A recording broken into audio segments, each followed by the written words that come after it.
You finish a heavy, carb-loaded cheat meal, maybe a towering plate of pasta or a few slices of pizza, and immediately you want nothing more than to collapse on the couch.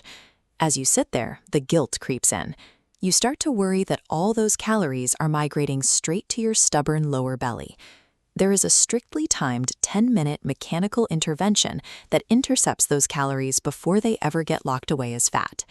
Rather than just a matter of high calorie counts, this weight game often begins when the body fails to properly route the energy coming in. When you eat heavy carbohydrates, they rapidly break down in your stomach. Within minutes, they enter your bloodstream as a sudden spike of glucose. To manage this influx, your body triggers an emergency response, releasing a wave of insulin to wrangle the incoming sugar. Because you are sitting completely still on the couch, your dormant muscles have no immediate need for this fuel. With nowhere else to go, your liver takes this rejected overflow and converts the excess glucose directly into visceral fat. Resting immediately after eating creates a biological traffic jam, forcing the body to dump excess energy into the fat deposits surrounding your internal organs. A 10-minute walk immediately after your meal acts as a bypass valve, preventing that impending glucose overflow. Light movement provides a physical intercept for those roaming calories, waking your body out of its sedentary state. Your newly awakened muscles act like a glucose sponge, soaking up sugar straight out of the passing bloodstream.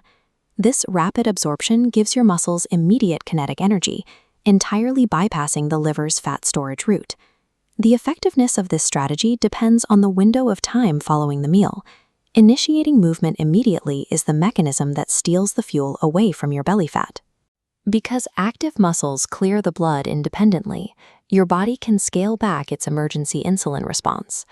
Halting that high insulin spike removes the primary signal for the body to store new belly fat. This graph illustrates how visceral fat relies on repeated, high spikes of glucose and insulin as its primary growth signal. Muscle activity flattens the curve. This override brings a secondary, immediate physical benefit, the stimulation of peristalsis.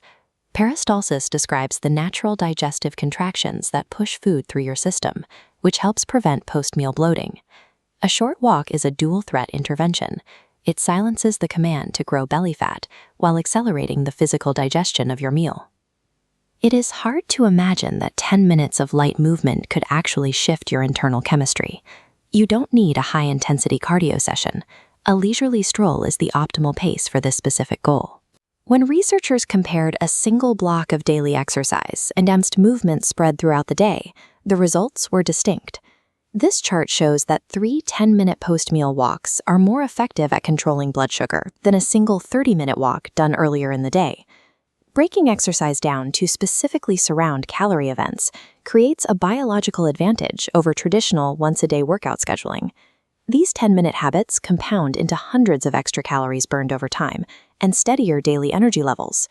The intercept requires no equipment or complex scheduling, removing the barriers that usually stop a new habit in its tracks. The very next time you consume a large meal, lace up your shoes and take that 10-minute stroll. If you are looking for a fully streamlined approach, my free 6-week Shred program provides a personalized meal plan and a 42-day workout guide.